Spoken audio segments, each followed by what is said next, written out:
नमस्कार मित्रों, स्वागत है आपका हमारे YouTube चैनल ज्ञानम एजुकेशन में। मैं डॉक्टर सुशील कुमार सिंह एक बार फिर आप लोगों के लिए, मित्रों के लिए, विद्यार्थियों के लिए, तमाम शुभचिंतकों के लिए एक विशिष्ट तथ्य पर आपके ध्यान केंद्रित करेंगे और चर्चा करेंगे।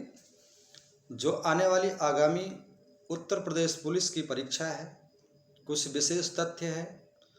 नियमित रूप से अगर विद्यार्थी उस पर ध्यान केंद्रित करेंगे, अध्ययन करेंगे, तो निश्चित है उसको अच्छे से सारे पाठ्यक्रम को, संपूर्ण पाठ्यक्रम को व्यवस्थित ढंग से अध्ययन कर पाएंगे।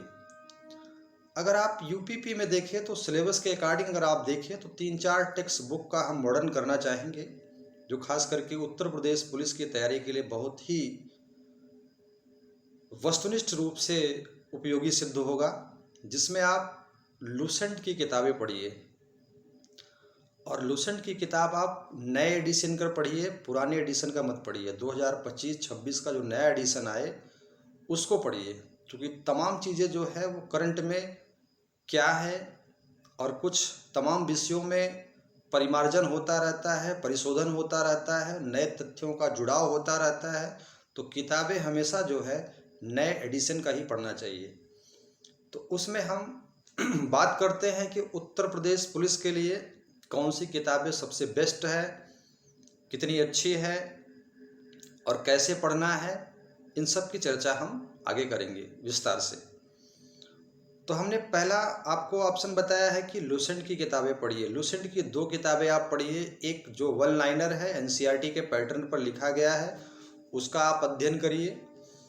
इसके साथ साथ एक पुस्तक है वस्तुनिष्ठ की, आती है लूसेंट की, ऑब्जेक्टिव टाइप का, जो तमाम कंपटीशन में पूछे गए आईएएस पीसीएस से लेकर bank, SSC, railway, TGT, PGT, UGC, net, JRF, ठीक है ना, तमाम जो प्रश्न पूछे गए हैं, बीएड एंट्रेंस, उसमें सारे समाहित हैं। उसको पढ़िए आप।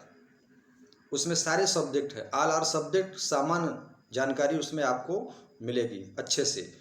एक लेयर आपको समझ में आएगा कंपटीशन में किस प्रकार के, किस तरह के प्रश्न पूछे जाते हैं, तो आप उसको जरूर पढ़िएगा। रीजनिंग और मैथ के लिए जो है वो एसआर की किताब है, उसको पढ़िएगा। सामान्य हिंदी के लिए अगर देखें तो आप जो है 3 किताबें हैं। एक है वासुदेव नंदन की है, उसको पढ़िए, या हरदेव बाहरी को पढ़िए, या पृथ्वीनाथ पांडे को पढ़िए। तीनों में से कोई किताब आपको मिल जाती है तो उसका अध्ययन करिए। समसामयिकी के लिए आप घटना चक्र वार्षिकी या अर्धवार्षिकी, उसका अध्ययन कर सकते हैं। और जितने भी हम टेक्स्ट बुक बताए हैं, इतने अगर टेक्स्ट बुकों को आप लगातार 3 से 4 बार पढ़िएगा। और पढ़ने के साथ साथ एक विषय वस्तु हम और आपको क्लियर कर दें कि कितना आप पढ़ते हैं ये इम्पॉर्टेंट नहीं है।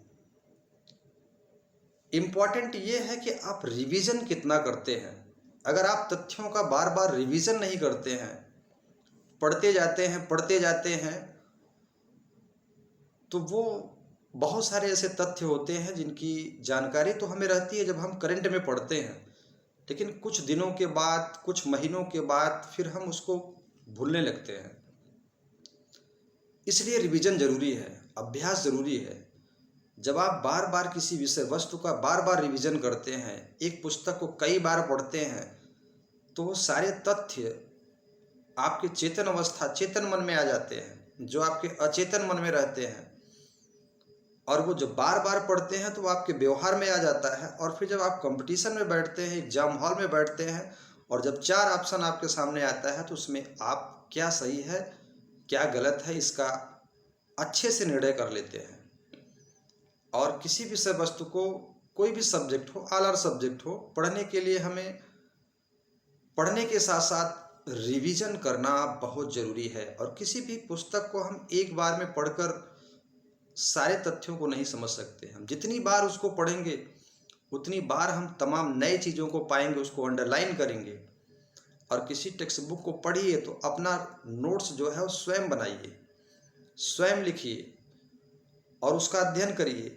और जब परीक्षा के बिल्कुल नज़दीक अगर आप हों तो उस किताब को पढ़ने की ज़रूरत नहीं है, जो आप नोट्स बनाए हैं, जो आप टेक्स्ट बुक में लिखे हैं, जो आपको लगता है कि कितना इम्पोर्टेंट है, कितनी जानकारी हमको पढ़नी है, तो वो जल्दी से आप उसको रिवीजन करते हैं, बार बार रिवीजन करते हैं, तो पूरा पाठ्यक्रम आपको जो है कवर रहता है।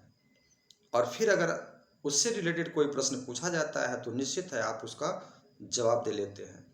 ठीक, तो बहुत सारी शुभकामनाएं जो हमारे मित्र हैं, विद्यार्थी हैं, जो आने वाले उत्तर प्रदेश पुलिस की परीक्षा में सम्मिलित होना चाहते हैं, तो नियमित रूप से आप इन टेक्स्ट बुकों का अध्ययन करिए, उसका रिवीजन करिए और आने वाले समय में परीक्षा दीजिए, कंपटीशन दीजिए और उससे आपका परिणाम जो है वो सुखद होगा।